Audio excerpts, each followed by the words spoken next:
जी सही है। चलो चले इस जैसा एक सवाल करें।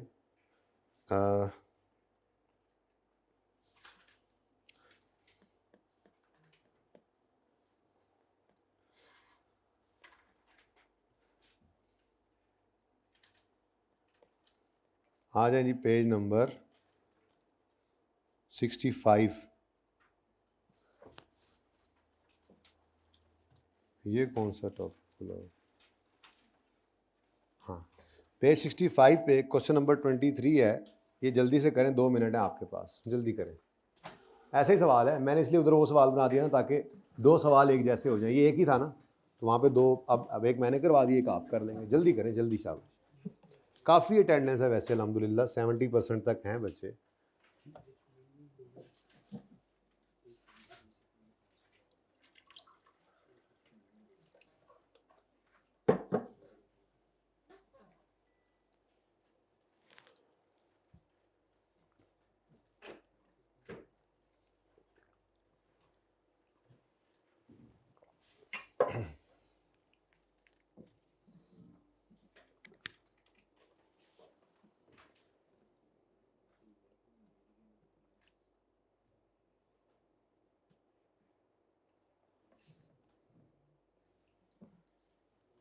जल्दी जल्दी करना है,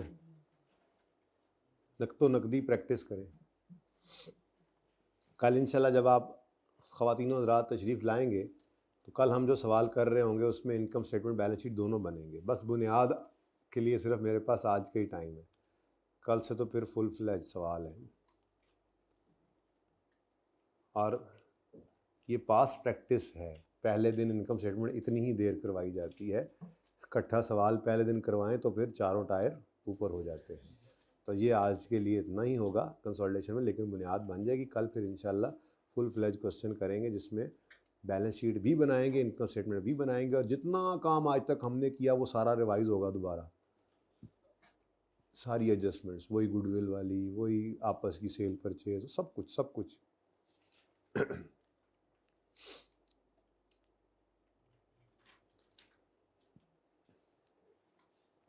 जी हो गया।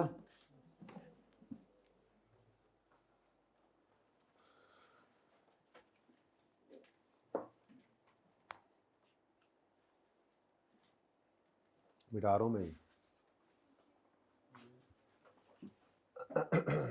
भाई मार्कर्स कह रहे उसके 1-2 कहाँ पड़े? हाँ पड़े हैं, पड़े रहने दो। अरे आप मोबाइल को क्यों हाथ लगा रहे थे? मैसेज करने के लिए? बगैर मोबाइल के मैसेज नहीं होते।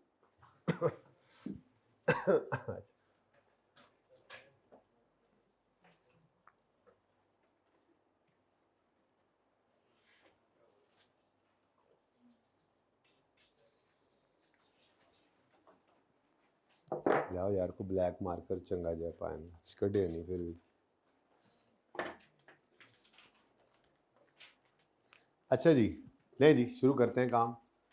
रेवेन्यू 400 जमा 600,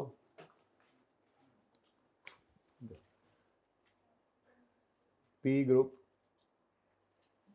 consolidated statement of comprehensive income आज हम बना रहे हैं फॉर द ईयर एंडेड। ये जल्दी जल्दी कर लो, ये थोड़ा सा काम है। उसके बाद फिर और भी कुछ इंपॉर्टेंट काम करना है, क्योंकि इसमें तो जाहिर सी बात है मैं इससे आगे जा नहीं सकता। फिर फुल फ्लैश सवाल की तो पूरे 2 घंटे मुश्किल पूरे होंगे। सेल्स जी 400 प्लस 200,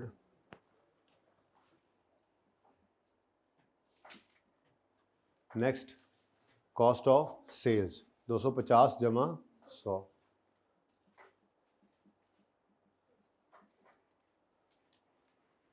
नेक्स्ट प्रॉफिट मैंने कहा था जीपी को आपने ऐड नहीं करना, ये बैलेंसिंग निकलेगा। नेक्स्ट एडमिन एक्सपेंसेस 20 जमा 15,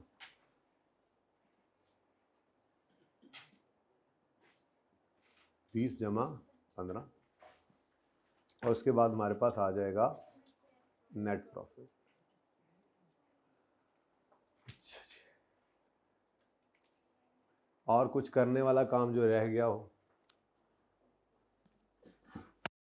बोलो हाँ जी। इस 85 को कहाँ लेके जाना है? आज जो हमारी नई वर्किंग इंट्रोड्यूस हो चुकी है, जिसका हमें इंतज़ार था, 1 2 3 4 6 हो गई थी, बीच में 5 रहती थी, आज 5 भी आ गई, ठीक है। तो वर्किंग नंबर 5 एस प्रॉफिट्स में एस प्रॉफिट्स लेकर आए। एस प्रॉफिट्स में एस प्रॉफिट आ गए 85। अब टोटल करें 600, 350, 250, 35, 215। अब ये 215 जो है, ये किस किस को कितना देना है? तो नेट प्रॉफिट एट्रीब्यूटेबल टू किसका कितना? एट्रीब्यूटेबल टू पेरेंट और एनसीआई। लेकिन पहले क्या किया करना है आपने? पहले जिसको बांटना है उसको उठाकर इधर लिख लेना है। अब ये एनसीआई हमें मिला करेगा वर्किंग 5 से, और पेरेंट वो बैलेंसिंग जब निकालते हैं ना, टोटल में आग होता है, इसमें सारा पेरेंट का सारा सब्सिडरी का प्रॉफिट पड़ा है। अगर हम पेरेंट के प्रॉफिट में तो एनसीआई का कुछ भी नहीं है, सब्सिडरी के प्रॉफिट में एनसीआई का कुछ हिस्सा है।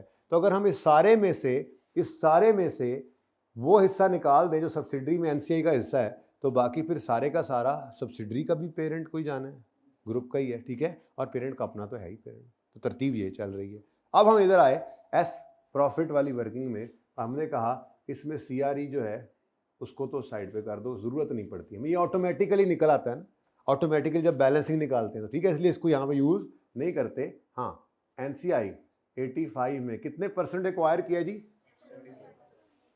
P bought 75% of S several years ago। तो 85 का 75% कितना, 25%, सॉरी, कितना बनता है जी? 21.25।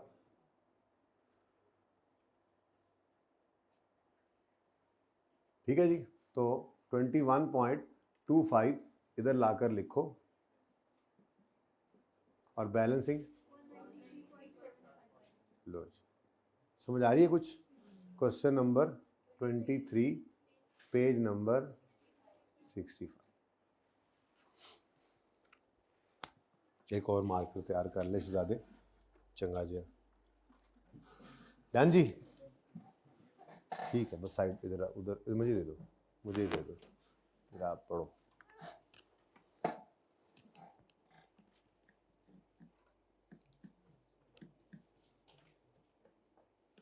बस 15 मिनट और मुझे बात कर लेने दो, 20 मिनट अभी इस पे। हम पहली सेल परचेज वाली ट्रांजैक्शन जो है वो तो फड़का ही देना। हाँ, कल तो बेटा, कल जो करना है ना वो आज वाले के बगैर हो नहीं सकना, आज वाला कर लेना, वरना कल फिर आज वाला करते रहेंगे। कल किसने देखा है?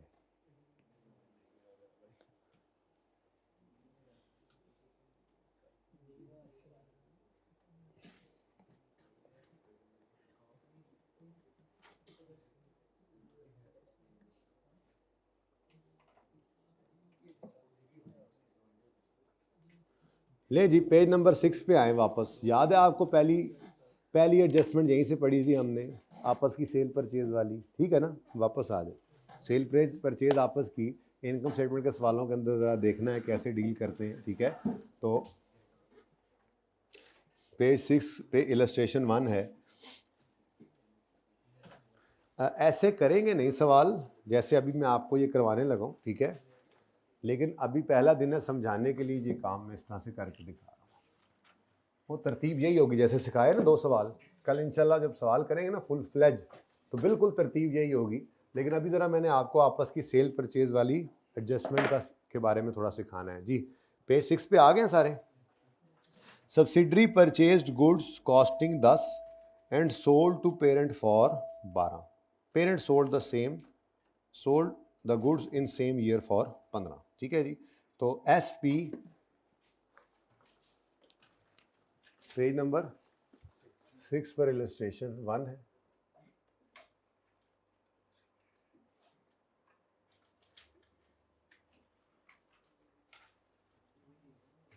जैसे वहां पे सवाल बनाया था पहली दफा बिल्कुल वैसे ही बनाने लगूं, ठीक है। तो सेल S2P है,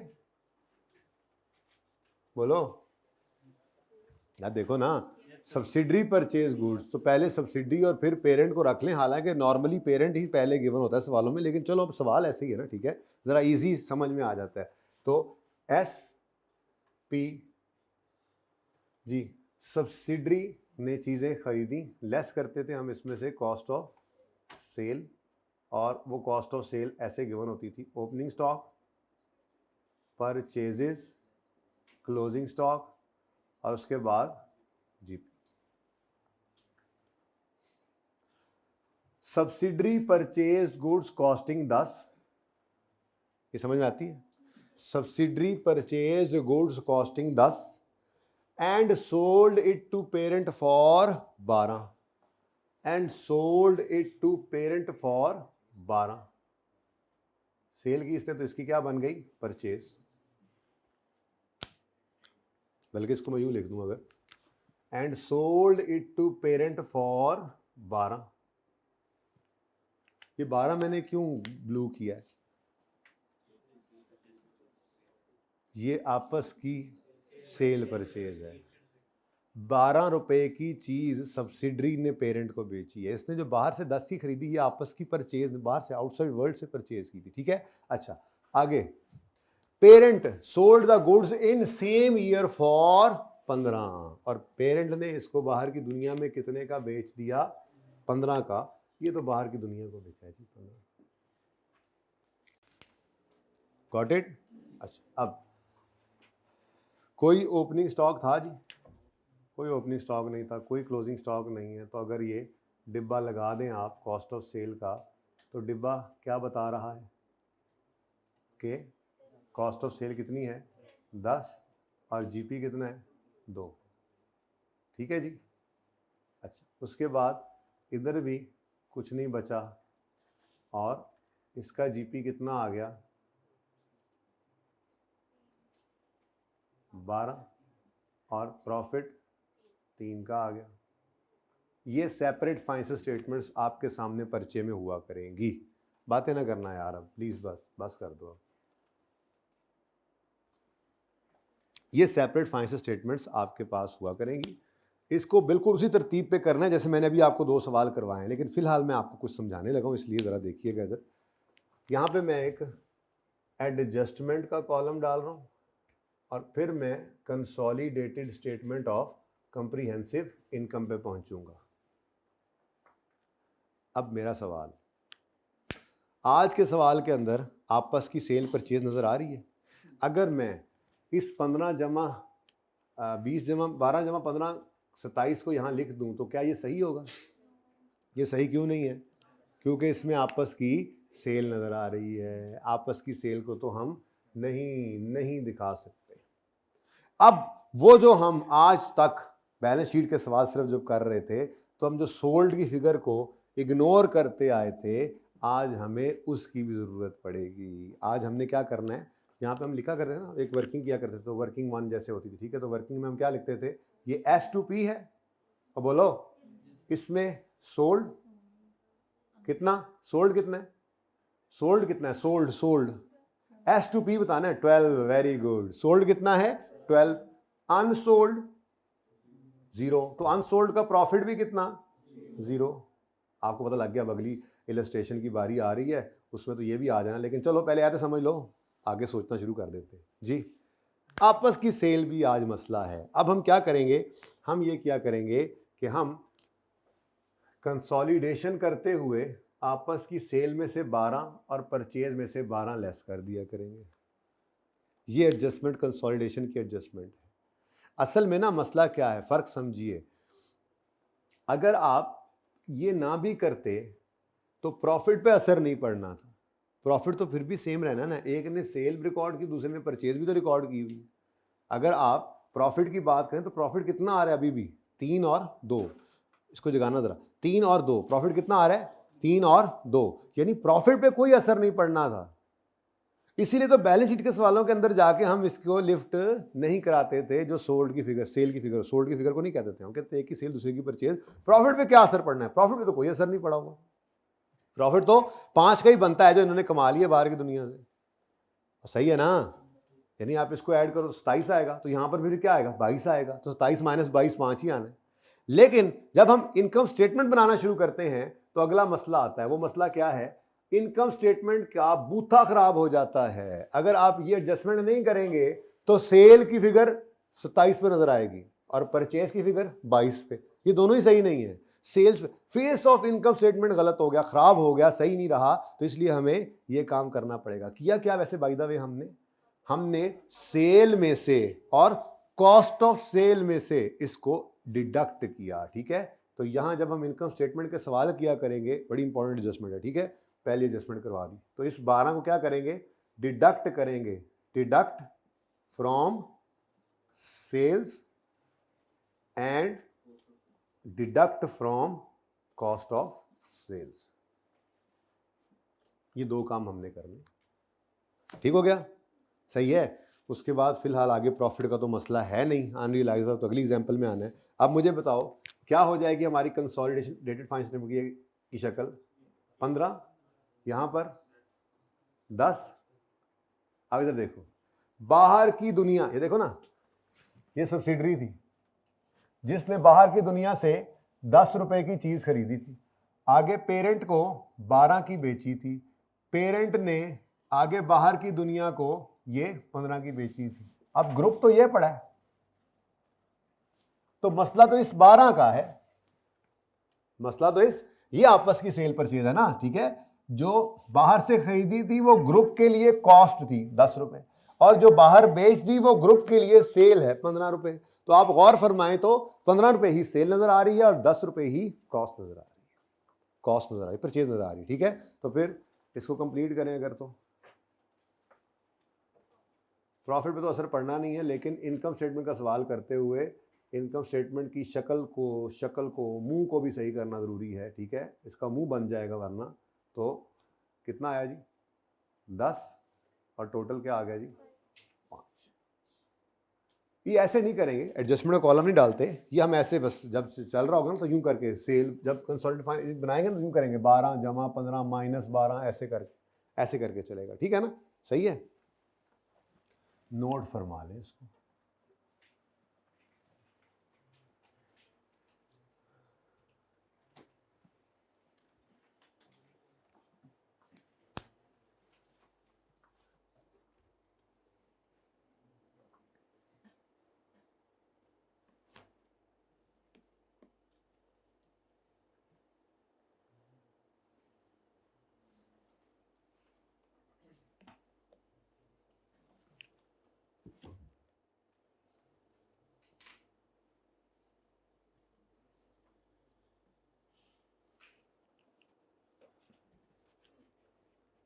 जी डन।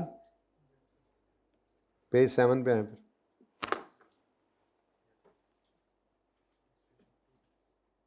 नोट कर रहे हैं अभी बच्चे? जल्दी करें।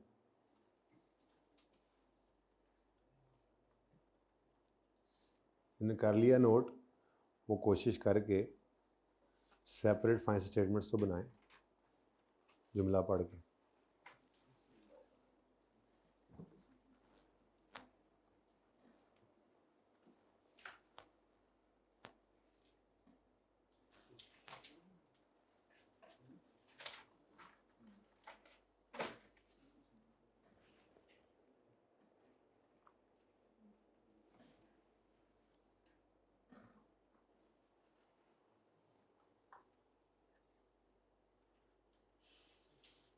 जी डन।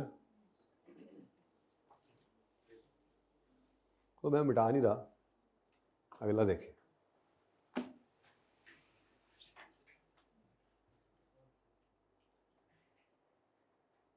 अभी लिखी जा रहे हैं बच्चे।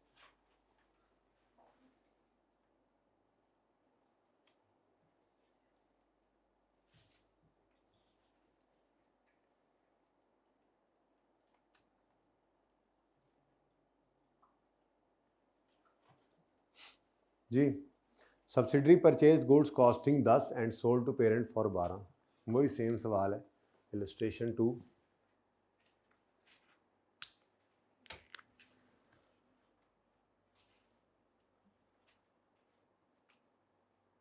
Page number 7।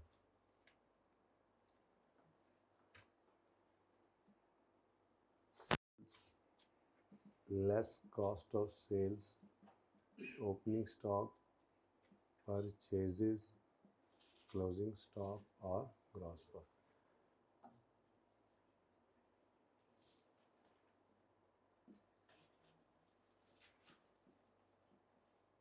अच्छा जी, देखें, parent purchase, subsidiary purchase goods of 10 and sold to parent for 12, वही सेम सवाल।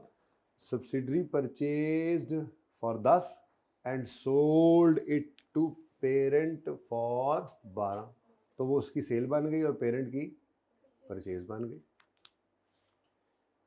ठीक है।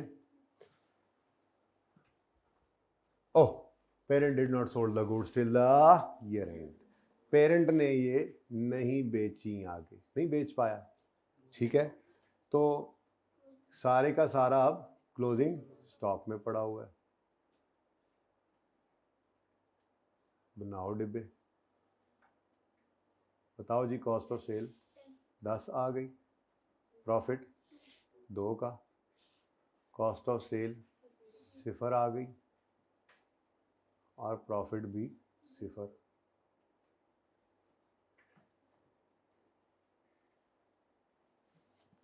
वर्किंग जो भी नंबर चल रहा होगा वर्किंग S2P है। सोल्ड कितना 12, अनसोल्ड 12, अनसोल्ड पर प्रॉफिट कितना, कितना प्रॉफिट, और 2 है, 10 की चीज खरीद के 2 का प्रॉफिट, ये देखो। जाग रहे हैं सारे?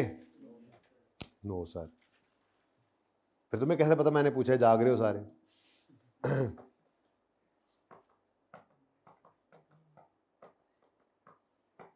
अच्छा जी, अब इस 12 के बारे में क्या बताया आपको, क्या करना है? Deduct 12 from sales and cost of sales, तो करो -12 -12। को और मसला, एक मसला और भी है, ये क्लोजिंग स्टॉक यहां पर 12 पे नजर आएगा, क्या ये सही होगा? ओ, इसमें तो प्रॉफिट जो एक ने बुक किया है वो दूसरे के स्टॉक का हिस्सा बना हुआ है ना, यानी इधर देखो ना, आपका ये 0 हो जाएगा, बोलो, और ये 10 रह जाएगा, लेकिन साथ यहाँ पे क्या आएगा 12, ये तो गड़बड़ नहीं हो गई? इसका मतलब आपको आपस का प्रॉफिट जो है 2 रुपये, उसका तो कुछ ना कुछ करना ही पड़ेगा। ठीक है, ये 2 रुपये का प्रॉफिट जो है, इस प्रॉफिट को आपने कम कर, इस प्रॉफिट की अमाउंट से आपने रिड्यूस कर लेना है स्टॉक को। ठीक है, तो रिड्यूस स्टॉक बाय 2, तो रिड्यूस कर लें स्टॉक को 2 से। ठीक है जी, आप कंसोलिडेटेड फिगर्स निकालें जी। ये कितना आ गया 0, यहाँ पर तो 0 ही था, ये कितना बच गया 10, और ये 10 माइनस हो गया, तो कितना आया जी, कॉस्ट ऑफ सेल कितनी आई और प्रॉफिट कितना आया?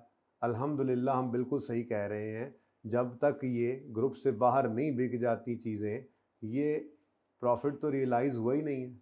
क्या ख्याल है? तो अब सही हो गया ना काम? अब बोलो, सही एडजस्टमेंट्स हो गई, कोई मसला? अब बोलो, पेपर में ये वाला सवाल आता है कि ये वाला सवाल आता है? हाँ, ये वाला सवाल, बल्कि ऐसे भी नहीं आता।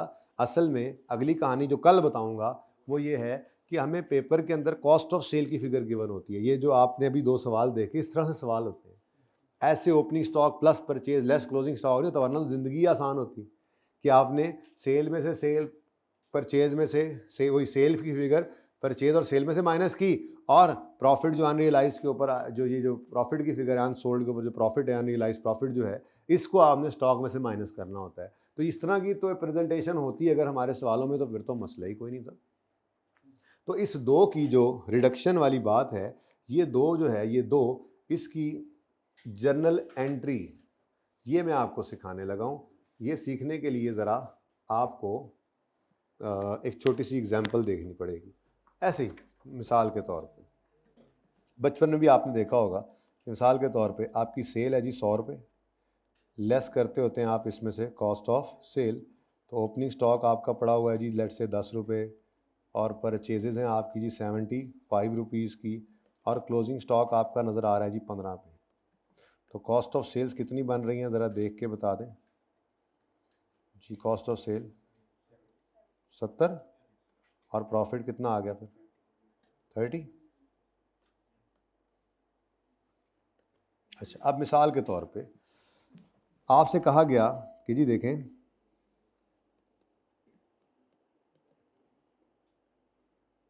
मामला कुछ ऐसे हो गया जी कि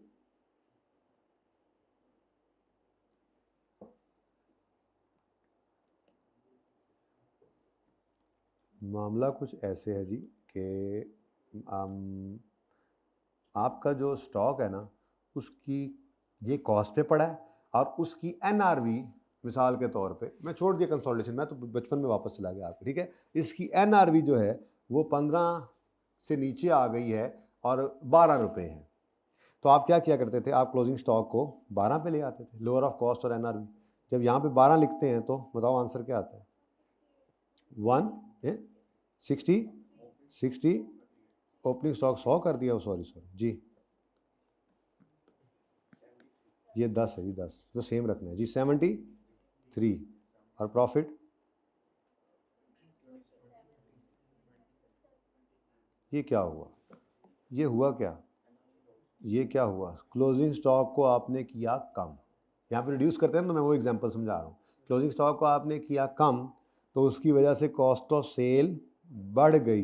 प्रॉफिट तो हम वैसे ही पता है, मैंने आपको कहा है कि हम बैलेंसिंग निकालते हैं, इसलिए इसको हमने छेड़ना नहीं है।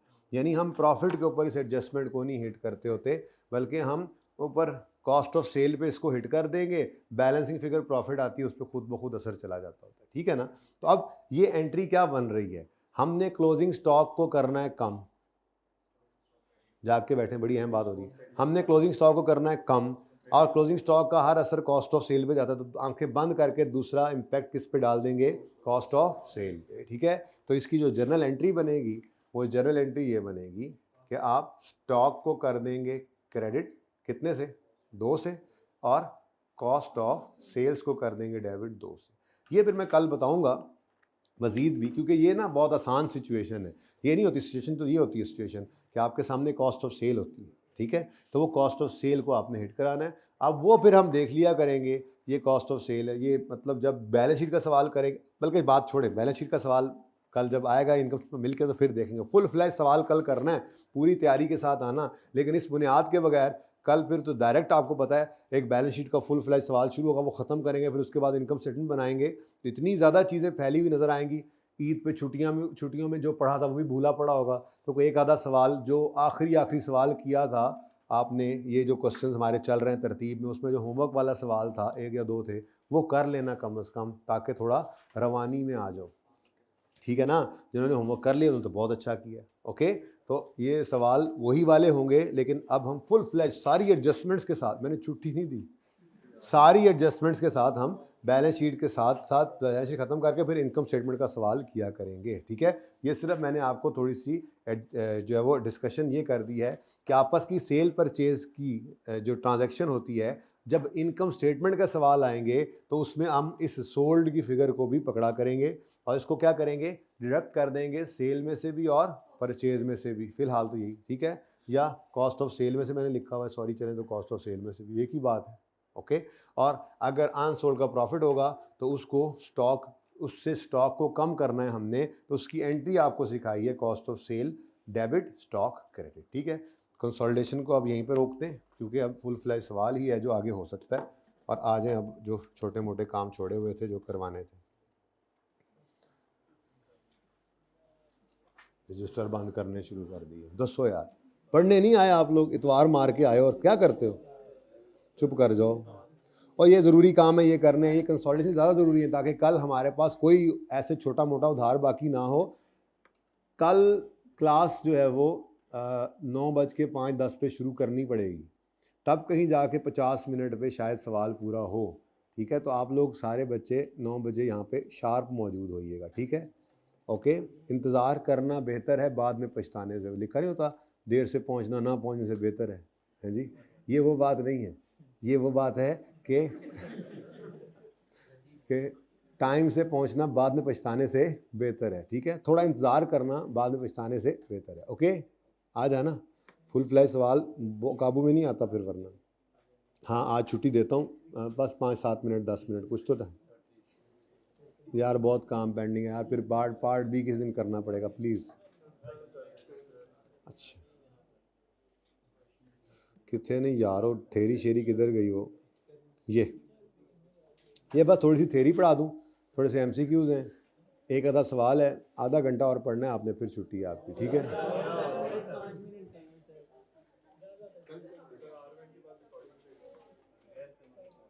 R1 की आज डबल क्लास है भाई। क्या उसके बाद रिकॉर्डिंग भेज दूँ? वजह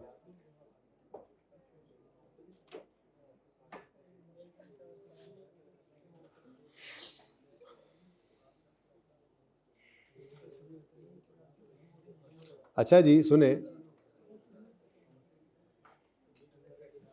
PTCL पेरेंट है हमारी, जिस दिन से कंसोलिडेशन शुरू हुई है। भाई चुप कर जा, बड़ी अहम बात कर रहा हूँ। PTCL पेरेंट है, मैंने कहा जब से हमारी कंसोलिडेशन शुरू हुई है, ऐसे ही है। और सब्सिडरी है यूफोन। यार चल लिख ले भाई।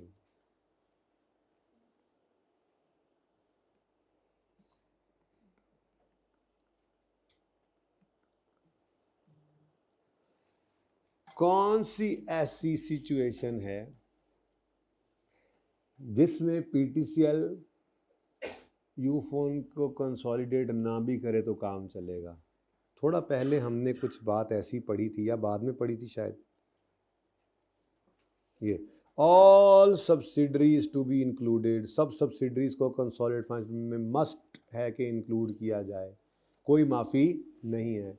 एक सिचुएशन यहाँ पे पढ़ने लगे हैं कि ऐसी कौन सी सूरत है अगर आप अपनी सब्सिडरी को ना भी कंसोलिडेट करें तो स्टैंडर्ड आपको माफ़ी देता है। ये स्टैंडर्ड IFRS 3 और 10। तो इसके बारे में स्टैंडर्ड डिस्कशन ये की है कि मिसाल के तौर पे आप जो PTCL हैं, आप खुद किसी की सब्सिडरी हैं। भाई को जगाना ज़रा, भाई को जगाना ज़रा। ठीक है, मिसाल के तौर पे जो है वो PTCL जो है, मिसाल के तौर पे वो खुद जो है वो हायर की सब्सिडरी है, PSO की सब्सिडरी है, PSO की सब्सिडरी है। ठीक है जी,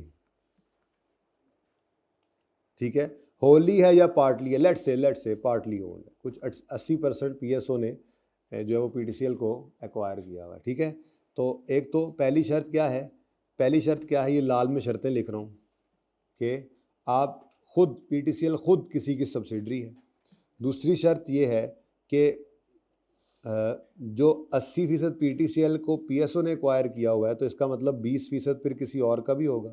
ठीक है, तो 20% लेट्स से PTCL को एक्वायर किया हुआ है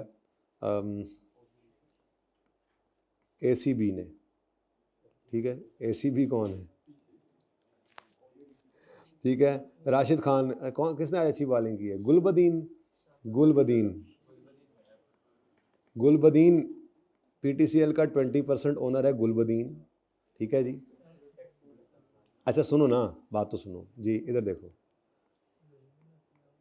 जी बच्चों, PTCL खुद सब्सिडरी है, होली ओन्ड या पार्टली। अगर पार्टली है तो जो अदर ओनर्स हैं यानी गुलबदीन जो है उसको एतराज़ नहीं है। पहली बात, PTCL PBT है। एक मिनट यार, एक चल ही नहीं रहा काम, मुझे पता है, छुट्टी में कराता हूँ तुम लोगों की। ठीक है, PTCL प्राइवेट कंपनी है, किसी की सब्सिडरी है, और दूसरे जो ओनर्स हैं उनको इस बात पे एतराज़ ना हो, तो पीटीसीएल को स्टैंडर्ड कहता है आप पीएसओ से पूछ लो। अगर तो पीएसओ ऐसी फाइनेंशियल स्टेटमेंट्स बनाएगा, पीएसओ अगर ऐसी फाइनेंशियल स्टेटमेंट्स बनाए जिसके अंदर वो यूफोन को भी ले ले, तो फिर आपको कंसोलिडेटेड फाइनेंशियल बनाने की ज़रूरत नहीं है। Got it? ठीक है। तो ये सारी बातें यहाँ पर लिखी हुई आपको मिलेंगी। ये देखें, IFRS 10 also require that entity that is a parent shall, ये entity that is a parent का मतलब क्या है? PTCL shall present consolidated financial statements and must include all subsidiaries। ठीक है, a parent यानी PTCL, a parent यानी PTCL need not present consolidated financial statements if and only if all the following conditions apply। Page number 25। सारी conditions, अगर सारी following conditions जो हैं वो मीट हो जाएं तो फिर पीटीसीएल को नहीं ज़रूरत, PTCL need not present consolidated financial statements. कब? जब इट यानी कौन? इट सिर च माना ली नहीं, पीटीसीएल। जब PTCL is a wholly owned subsidiary,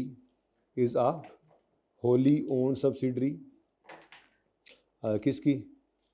कि कौन है? पीएसओ। ठीक है, होली ओन्ड सब्सिडरी, और is a partly owned subsidiary of another entity and all its other owners. कौन? Gulbadin.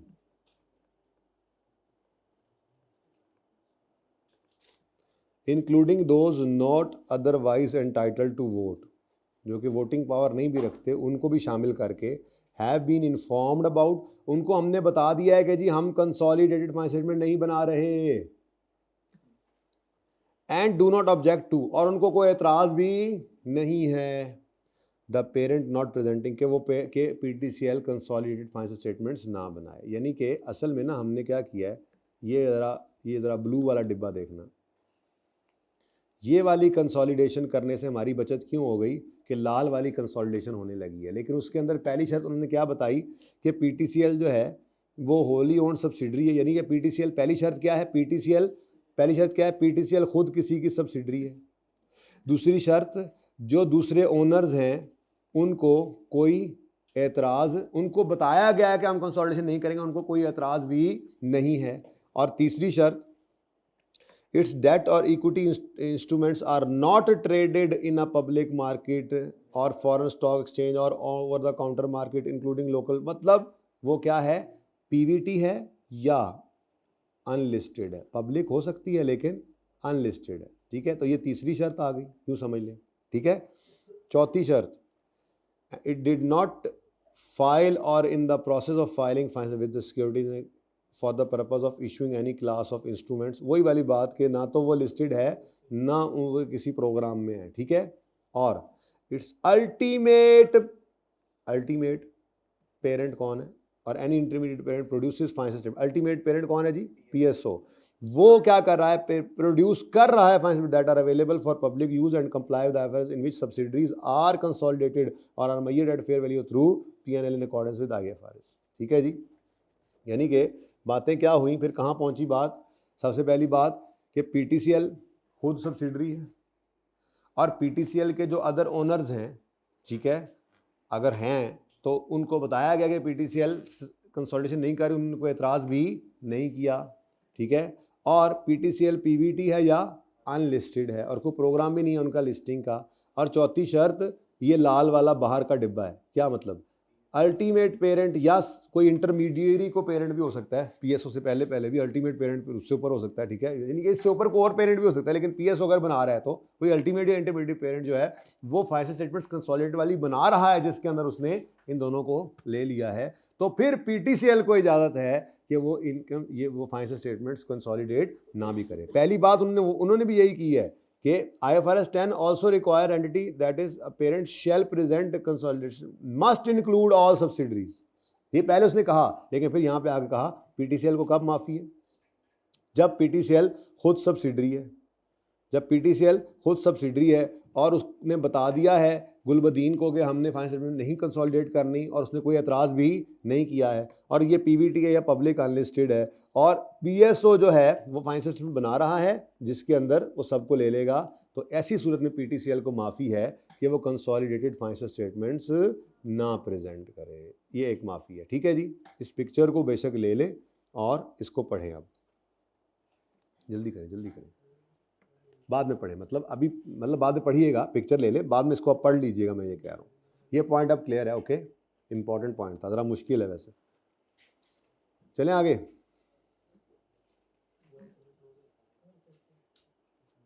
Next, same reporting period. भाई वो ये कहते हैं कि पेरेंट और सब्सिडरी का रिपोर्टिंग ईयर सेम होना चाहिए, लेकिन अगर कभी ऐसा ना हो तो फिर क्या करें? तो कहते हैं, स्टैंडर्ड कहता है फिर हमें नहीं पता, अगर मिसाल के तौर पे आपका ईयर एंड, पेरेंट का ईयर एंड 31 दिसंबर है, ठीक है, और सब्सिडरी का ईयर एंड जो है वो 31 मार्च है, तो आप इन 3 महीनों की फाइनेंशियल स्टेटमेंट्स हमें बना के दें। ये बनाएं और कंसोलिडेट करें। अब अगर सब्सिडरी कहती है ये मेरे लिए मुमकिन नहीं है, तो फिर थोड़ी सी गुंजाइश स्टैंडर्ड ये देता है कि जो दरमियानी अरसा है उसके अंदर सिग्निफिकेंट ट्रांजैक्शंस को कर लो, बाकी तुम जो है वो मतलब 31 दिसंबर वाली फाइनेंशियल स्टेटमेंट्स, ये पेरेंट है, पेरेंट ये पड़ा हुआ सब्सिडरी है मिसाल के तौर पे, ठीक है ना। तो अब सब्सिडरी क्या कह रहे हैं कि आप ना अगले 3 महीने की भी बनाएं ना, मिसाल के तौर पे, ज़रा आसान कर ली इसको मिसाल। तो सब्सिडरी अगर कहती है कि नहीं जी मेरे लिए तो ये मुमकिन नहीं, तो हम कहेंगे फिर कि अच्छा यार इस अरसे की जो ट्रांजेक्शन है 3 महीनों की, मोटी मोटी ट्रांजेक्शन कम से कम वो ले लो और कंसोलिडेट करो, ठीक है।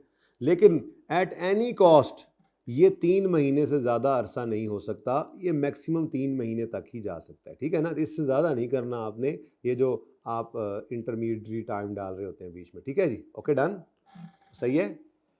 तो ज़रा पढ़ें इसको अब। A financial statement of the parent and its subsidiaries used in preparation of consolidated finance shall have the same reporting. ये तो पहली बात है कि उनके लिए लाजमी क्या है, सेम रिपोर्टिंग पीरियड हो, ये लाजमी है कि सेम रिपोर्टिंग पीरियड हो। Next, when period and is different, और अगर ये डिफरेंट है, the subsidiary prepares for consolidation purposes additional financial information as of the same date of the parent to enable consolidation unless it is impractical. unless को बाद में पढ़ते हैं, पहले वो क्या कह रहा है जी, लाजमी है कि सेम हो, और अगर सेम नहीं है, when different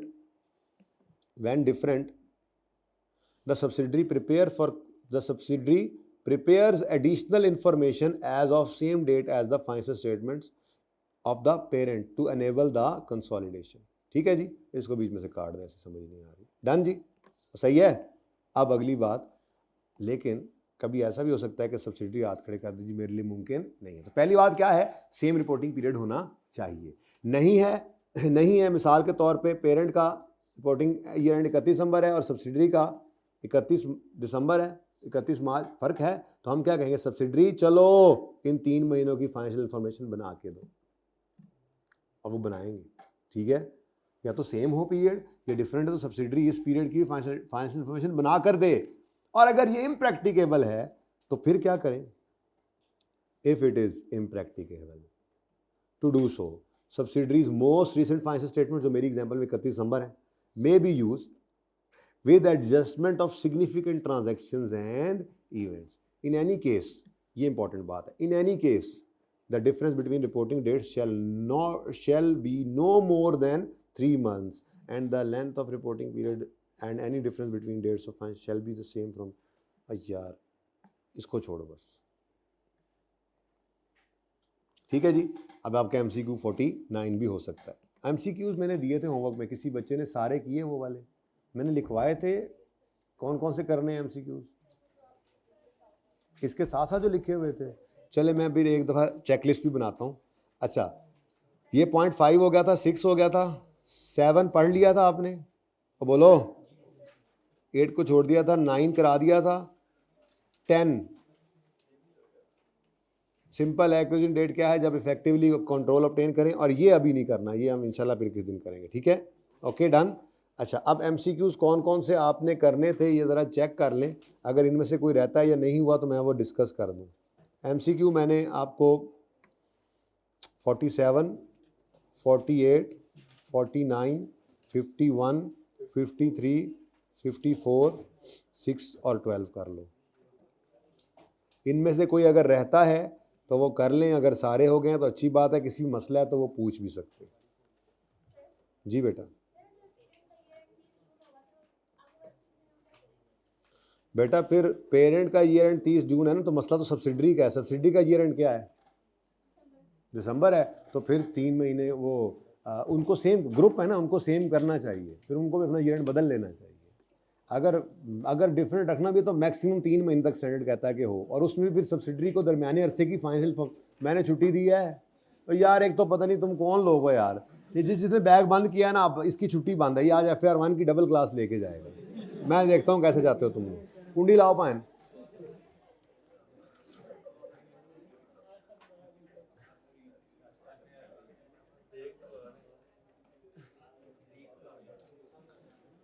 अच्छा जी, एक और, ये होमवर्क नंबर 1 हो गया। होमवर्क नंबर 2 आपके लिए क्या है जी? पास पेपर 3 पेज नंबर 151 पे होगा। मैंने वैसे आपको होमवर्क में दिया भी था। कितने बच्चों ने इसको किया था? पास पेपर 3 सारे ही कर लिए थे? वो सारे हो गए थे सवाल बेटा, सारे हो गए थे होमवर्क वाले। कौन सा?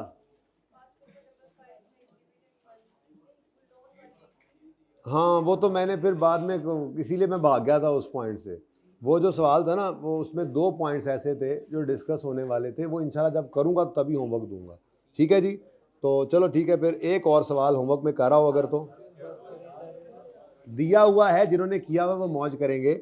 IS 38 का एक क्वेश्चन मैंने दिया हुआ था, प्लीज़ प्लीज़ प्लीज़, डिस्कस वाला सवाल था, पेज नंबर 282 था ना, ये मैंने लिखा हुआ page 282, question number 7, zebra limited.